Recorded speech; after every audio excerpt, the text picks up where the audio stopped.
Di dalam Al-Quran disebutkan beberapa tempat yang merupakan tempat persembunyian makhluk akhir zaman. Tempat-tempat ini saat ini masih belum diketahui keberadaannya oleh manusia. Namun beberapa peneliti berusaha mencari tahu keberadaan tempat ini dengan mengandalkan ciri-ciri yang disebutkan di dalam Al-Quran. Ciri-ciri yang disebutkan mengarah pada beberapa tempat yang memang saat ini dikenal keanehannya. Berikut beberapa tempat yang disebutkan di dalam Al-Quran yang sampai saat ini masih menjadi misteri.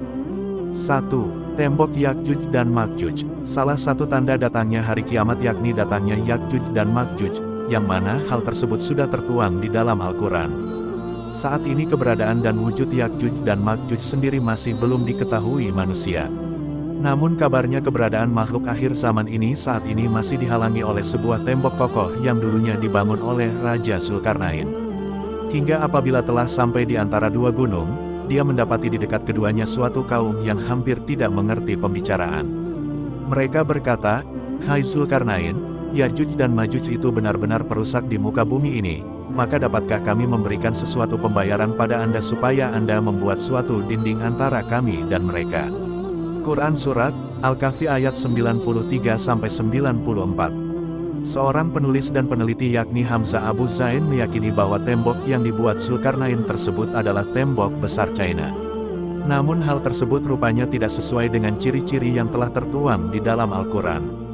Di dalam Al-Quran dijelaskan bahwa tembok Yakjuj Makjuj terbuat dari tumpukan besi yang dicampur tembaga, sedangkan untuk tembok China sendiri terbuat dari susunan batu bata.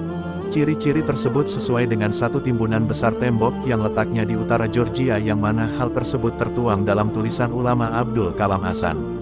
Namun lokasi tersebut belum dapat dipastikan karena keberadaan tembok penghalang Yakjuj Makjuj memang hingga kini masih menjadi misteri. 2. Kerajaan Nabi Sulaiman.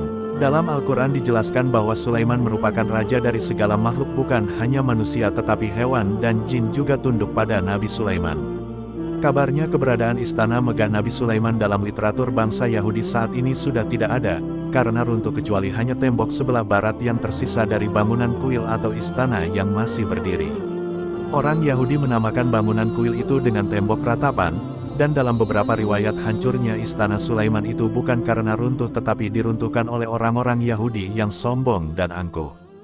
Kisah lain menyebut ciri-ciri istana Nabi Sulaiman adalah pintu istana terbuat dari kayu zaitun dan cemara yang lantainya terbuat dari kaca dan emas, serta bangunan yang berwarna-warni seperti biru, ungu dan hijau.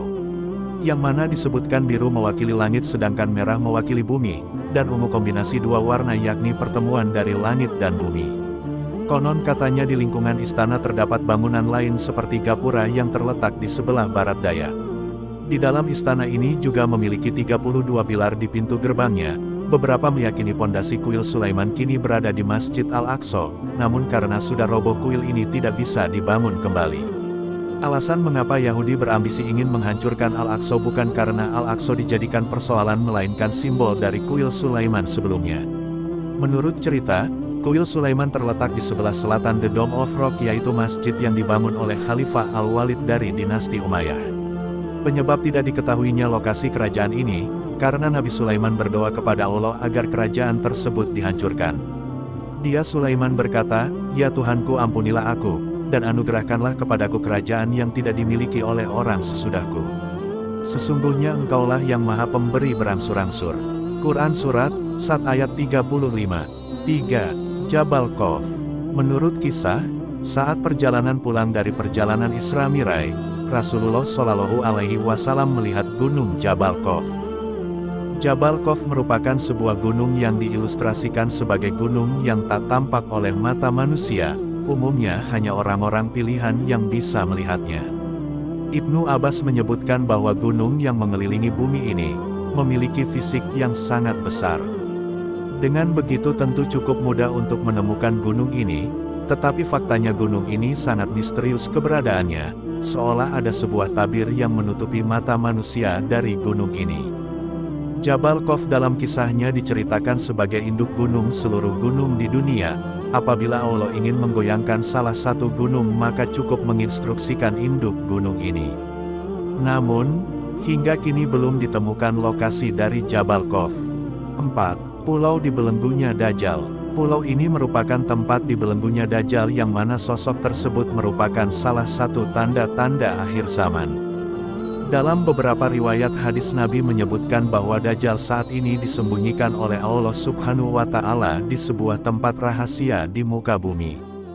Di pulau yang tidak berpenghuni itu, mereka bertemu dengan binatang yang sangat tebal bulunya, sehingga tidak tampak mana kelamin dan duburnya.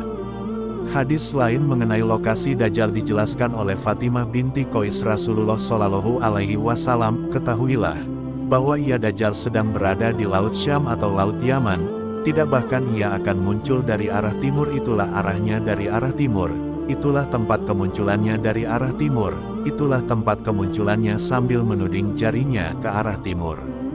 Ada beberapa pendapat yang mengatakan jika Dajjal dikurung di pulau bernama Socotra yang terletak di Samudra Hindia. Kepulauan ini terletak 80 km sebelah timur dari tanduk Afrika dan 380 km sebelah selatan Jazirah Arab. Kepulauan ini sangat terisolasi sehingga sepertiga dari floranya tidak dapat ditemui di tempat lain selain di kepulauan ini. Ada pula yang berpendapat bahwa pulau itu berada di sebuah pulau di Laut Syam Tamim. 5. Telaga Ainul Hayat. Air ini merupakan air kehidupan yang bisa memperpanjang usia manusia. Orang yang meminum airnya maka hidupnya akan abadi. Selain itu, kehidupannya dijamin oleh Allah Subhanahu wa Ta'ala hingga kiamat, kecuali dia memohon kepadanya untuk dimatikan. Menurut kisahnya air ini merupakan salah satu tetesan air yang berasal dari surga yang diturunkan oleh Allah saat membuat dunia ini. Beberapa sumber juga menyebutkan, jika Dajjal juga pernah meminum serta mandi dengan air ini, sehingga tetap hidup hingga saat ini. Dalam kisahnya Telaga Ainul Hayat saat ini tengah dijaga oleh Nabi Khidir, yang mana beliau juga merupakan salah satu orang yang minum air ini. Beberapa pendapat mengatakan bahwa tempat itu berada di Pulau Bermuda, oleh karena itu banyak kapal dan orang hilang ketika melewati daerah tersebut. Namun itu semua hanya sekedar teori dari beberapa orang.